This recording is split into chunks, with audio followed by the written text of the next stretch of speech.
네, 여러분 안녕하세요. 풍성한 삶의 기초 12번째 만남 그리스도를 기다리기 2장 하나님 나라의 계보를 잇는 공동체입니다. 생각해 볼 질문. 그리스도 안에 있는 풍성한 삶 또는 하나님 나라 백성의 멋진 삶을 위한 청사진을 다시 생각해 볼 때 가장 기대가 되는 부분은 무엇입니까?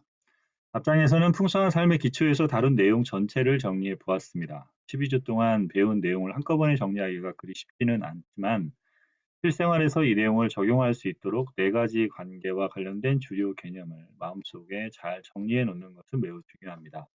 많은 사람들이 예수님을 닮는 것을 모호하게 생각하지만 다음 그림을 마음속에 청사진으로 간직하면 어떻게 성장해야 하는지가 선명해져서 우리 자신이 어떻게 살아야 할지 분명히 알 수 있습니다.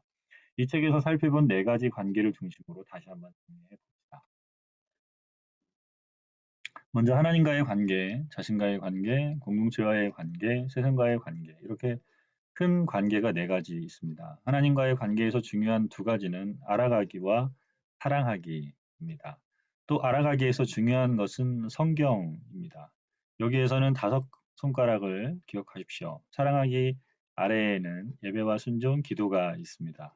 이렇게 중요 단어들을 기억하십시오. 자신과의 관계에서는 자기 부인과 성령 충만이 핵심 단어입니다. 자기 부인과 관련해서는 우리에게 있는 두 가지 욕망이 성령 충만과 관련해서는 성령께서 우리를 어떻게 인도하셔서 성령 충만에 이르게 하시는지 또 그 반대로 근심하여 소멸하기까지 하시는지가 떠오릅니다.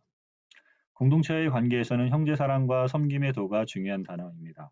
형제 사랑에서는 사랑의 네 가지 원리를 기억하고 섬김의 도에서는 피차 복종의 원리를 기억해야 할 것입니다.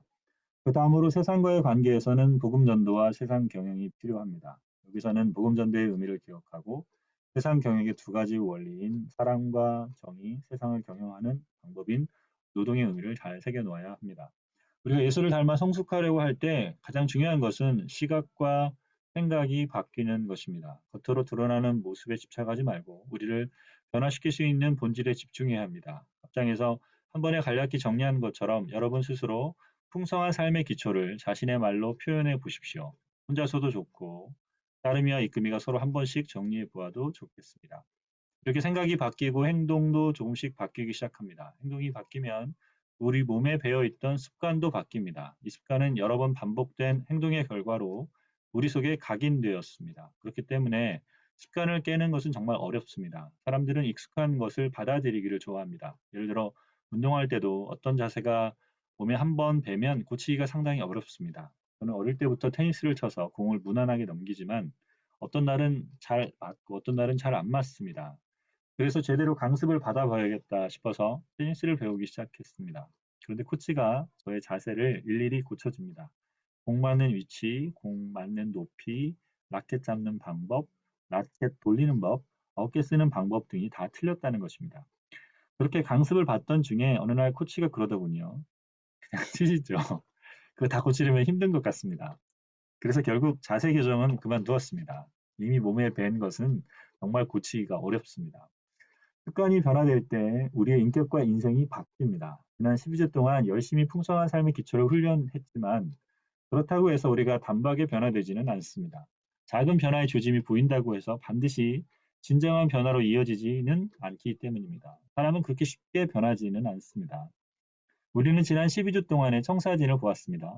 청사진을 손에 쥐었다고 해서 곧장 건물이 지어지지는 않습니다. 마찬가지로 그리스도인으로서 성장해야 할 구체적인 그림이 마음속에 있다고 해서 순식간에 성장이 이루어지지는 않습니다. 청사진을 가졌으니 그에 따라 기초를 놓고 평생에 걸쳐 모든 영역에서 조금씩 배워가야 합니다.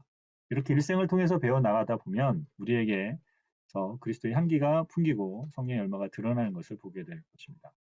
건강한 공동체.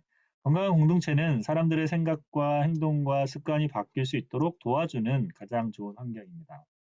이런 건강한 환경에서 사람의 인격과 인생이 바뀝니다. 바울은 에베소서 4장 13절에서 이렇게 말합니다. 그리하여 우리 모두가 하나님의 아들을 믿는 일과 아는 일에 하나가 되고 온전한 사람이 되어서 그리스도의 충만하심의 경지에까지 다다르게 합니다. 우리의 지향점은 그리스도의 충만하심의 경지입니다. 그러기 위해서는 우리 모두가 하나님의 아들을 믿는 일과 아는 일에 하나가 되어야 합니다. 신앙생활은 혼자 하는 것이 아닙니다. 그리스도를 닮고 싶다면 하나님을 아는 일과 믿는 일이 하나가 되는 공동체가 있어야 합니다. 그리스도인 공동체는 가서 위로를 받고 쉬는 곳만이 아니라 함께 그리스도를 닮아가는 곳입니다. 그리스도를 닮도록 서로 격려하고 도와주고 도전하고 세워주는 곳이 그리스도인의 공동체입니다. 그런 공동체 안에 있을 때 우리는 자연스럽게 성장합니다. 베드로전서 1장 22절을 읽어보십시오. 여러분은 진리에 순종함으로써 영혼을 정결하게 하여서 꾸밈없이 서로 사랑하기에 이르렀습니다. 마음으로 서로 뜨겁게 사랑하십시오. 배운 진리에 순종함으로써 우리 영혼은 점점 깨끗해집니다. 꾸밈 없이, 즉 거짓 없이 서로 사랑하기에 이른다는 말씀은 참으로 놀라운 표현입니다. 거짓 없이 사랑하는 것은 참으로 중요합니다. 겉으로는 사랑하는 척하면서 뒤에 가서는 딴소리를 하는 것이 아니라 우리 속에 불편한 것이 있으면 이야기하고 같이 대화하는 가운데 관계가 점점 더 가까워지고 투명해져야 합니다. 만날 때마다 속에는 다른 생각을 품고 있다면 그것은 거짓으로 사랑하는 것입니다. 우리 공동체가 궁극적으로 원하는 것은 바로 거짓 없이 형제를 사랑하는 것입니다. 베드로는 더 나아가서 순결한 마음으로 서로 뜨겁게 사랑하라고 말합니다. 하나님이 원하시는 공동체는 이렇게 순결한 마음으로 뜨겁게 사랑하는 공동체입니다. 그런 공동체 속에 있을 때 사람들은 자연스럽게 변합니다. 지속적으로 성장합니다. 공동체는 우리가 진리를 깨닫고 깨달은 진리를 살아내고 그 진리대로 우리 인생이 변화되기 위해서 꼭 필요한 환경입니다. 건강한 교회를 세우는 것이 그토록 중요한 이유가 여기에 있습니다. 가정교회든지 소그룹이든지 구역 모임이든 그 가운데서 우리는 진실하게 사랑하는 관계를 발전시켜 나갑니다. 그럴 때 사람들이 회복되고 변합니다. 아무리 좋은 시각을 가지고 있더라도 그 시각을 같이 연습할 사람이 없다면 신앙생활은 불가능합니다. 하나님은 우리가 불특정 다수를 추상적으로 사랑하는 것이 아니라 우리에게 주신 사람들과 부대끼면서 그들을 진실로 사랑하기를 원하십니다. 하나님은 우리가 그런 공동체를 만들고 누리기를 원하십니다. 이런 공동체에서 매우 중요한 존재가 있습니다. 고린도전서 11장 1절을 읽어봅시다. 내가 그리스도를 본받는 사람인 것과 같이 여러분 나를 본받는 사람이 되십시오. 우리는 보이지 않는 하나님을 본받는 것이 아니라 우리 앞서 걷고 있는 영적 이끄미들을 본받으며 살아갑니다. 교회 안에는 반드시 이렇게 영적으로 더욱 진보한 지도자들이 있어야 합니다. 교회에서 흔히 듣는 말 중에 교회는 사람 보고 오는 게 아니라 하나님 보고 오는 거야 라는 말이 있습니다. 이 말은 거짓말입니다. 저는 그렇게 말하는 사람에게 물어봅니다. 당신은 하나님이 보이십니까? 하나님은 보이지 않습니다. 하나님은 사람을 통해 드러나십니다. 교회는 사람 보고 오는 곳입니다. 그러므로 우리 그리스도인들이 그리스도를 완전히 드러내지 못해도 부분적으로는 드러내 주어야 합니다. 신앙생활을 오래 한 사람들이 예수님을 닮아가는 모습을 보여주어야 어린 그리스도인들이 따라올 수 있습니다. 사도 바울은 이 진리를 분명히 알고 있었기에 내가 그리스도를 본받는 사람인 것 같이 여러분은 나를 본받는 사람이 되십시오라고 말했습니다. 내가 그리스도를 향해 열심히 쫓아가고 있으니 당신들은 나를 본받아라라는 뜻입니다. 바울이 완전함에 이르렀기 때문에 자신을 따라오라고 하는 것이 아닙니다. 자신이 예수를 본받고 있고 이 일에서 조금 앞서 있으니 자신을 본받으라는 것입니다. 우리 앞서 예수님을 쫓아가는 사람들을 보고 따라가면서 우리가 하나님을 닮아갑니다. 그래서 공동체가 필요합니다. 그리스도인 공동체에는 하나님을 먼저 따라간 사람들이 있습니다. 그들이 앞서서 걸어가고 믿음이 어린 자들이 그들을 따라갑니다. 앞에서 먼저 균형 있게 걸어가는 사람들이 있으면 따라가는 사람들의 걸음걸이가 쉬워집니다. 반면 앞서가던 사람들이 멈칫하거나 갈짓자로 걸어가면 사람들이 따라가기 힘듭니다. 저는 우리 한국교회에는 왜 좋은 모델이 되는 그리스도인들이 별로 없을까 하는 생각을 많이 했습니다. 아마도 그 이유는 한국 기독교 역사가 100년이 겨우 넘었기 때문일 것입니다. 그 짧은 기간마저도 전쟁 등 어려움이 많아서 좋은 스승이 있었다 해도 그들의 신앙이 잘 전수되지 못했습니다. 기독교 역사가 깊은 나라를 보면 5대 6제 때 훌륭한 신앙을 물려받은 집안들이 있습니다. 어릴 때부터 경건한 가정에서 하나님을 사랑하면서 자란 사람들에게서 나이가 들면 성숙한 모습이 나옵니다. 우리도 한국교회의 앞선 세대들의 좋은 유산을 물려받아 그분들의 어깨 위에 서서 우리가 배운 것을 가지고 살아야 합니다. 과거보다 더 좋은 공동체를 만들어야 합니다. 사람들이 따라올 수 있고 보면서 격려와 도전을 받을 수 있는 공동체를 만들어야 합니다. 그래서 우리도 감히 사도 바울처럼 내가 그리스도를 본받는 자가 된 것처럼 너도 나를 본받는 자가 되었으면 좋겠다는 말을 할 수 있는 삶을 살기를 예수께서 원하십니다. 이것은 교만이 아닙니다. 하나님 나라 복음 공동체의 궁극적인 목적. 이렇게 주님을 본받아가는 그리스도인 공동체와 개인이 힘써야 할 일이 무엇입니까? 에베소 2장 7절을 읽어봅니다. 그것은 하나님께서 그리스도 예수 안에서 우리에게 자비로 베풀어 주신 그 은혜가 얼마나 풍성한지를 장차올 모든 세대에 드러내 보이시기 위함입니다. 하나님이 우리에게 은혜를 주신 궁극적인 목적은 하나님의 은혜를 단지 우리 세대만 누리는 것이 아니라 장차 오는 모든 세대가 알고 누리기 위해서입니다. 이를 디모데후서 2장 2절에서는 이렇게 더 구체적으로 표현하고 있습니다. 그대가 많은 증인을 통하여 나에게서 들은 것을 믿음직한 사람들에게 전해주십시오. 그리하면 그들이 다른 사람들을 또한 가르칠 수 있을 것입니다. 바울이 나에게서 들은 것이라고 말하는 것은 무엇일까요? 이것이 바로 우리가 계속해서 이야기하고 있는 하나님 나라의 복음입니다. 사도 바울은 디모데에게 이 하나님 나라 복음을 부탁하여 그가 믿음직한 사람들에게 그리고 다시 다른 사람들에게 전달해 나가기를 바랍니다. 이것이 바로 복음 전수입니다. 전수란 무엇입니까? 그냥 전달만 하는 것이 아닙니다. 자신이 충분히 이해하고 누려서 온전히 자기 것이 되었을 때 다른 사람에게 전수할 수 있습니다. 마치 무형문화재를 전수하는 것과 비슷해서 입술로만으로는 전수할 수 없습니다.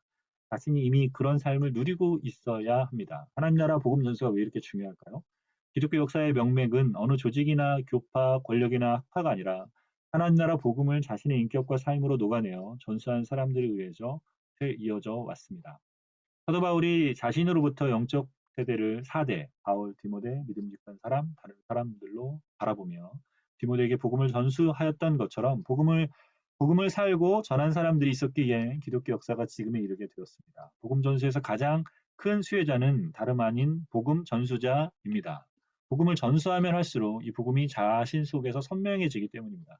진리는 단순하지만 심오해서 그 심오성은 반복을 통하여 자신의 것으로 내면화됩니다. 복음을 받아들이기만 하고 아무것도 전하지 않은 사람들에게 복음은 추상적인 개념에 불과하지만 복음을 전수하는 사람에게는 자신 속에서 심화되고 다른 사람의 인생을 바꾸어주는 하나님의 능력이 되는 것을 경험합니다. 반복 없이는 심화도 내면화도 없습니다. 풍성한 삶의 기초를 훈련하면서 따름이만 변화되는 것이 아닙니다. 믿음이 역시 회를 거듭할수록 이 내용이 더욱 내면화되어서 예수 그리스도의 장성한 분량에까지 이르게 됩니다. 이 복음이 오늘 자신에게까지 어떤 경로로 흘러왔을지 상상해 보십시오. 여러분에게 복음을 전수해 준 이에게 복음을 전수한 사람이 있고 그에게 또 전수한 사람이 있을 것입니다. 이렇게 따라 올라가 보면 12사도가 나오고 마지막에는 예수님이 계십니다. 이 예수로부터 우리에게까지 복음이 전파되었습니다.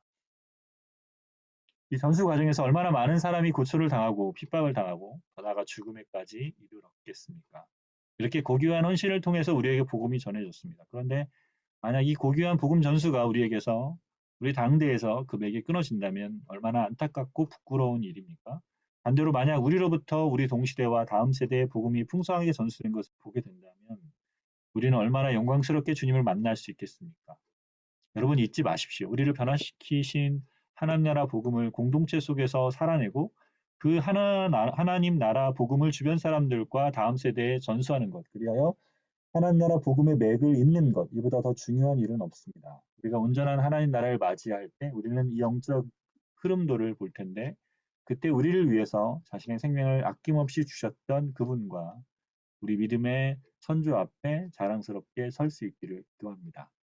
묵상 질문 1. 고린도전서 11장 1절을 묵상하십시오. 2. 당신에게 균형 잡힌 그리스도인의 삶을 함께 훈련하고 배울 수 있는 공동체가 있습니까? 이런 공동체에 속하기 위해서 또는 이런 공동체를 세우기 위해서 주님이 당신에게 원하시는 바는 무엇일까요?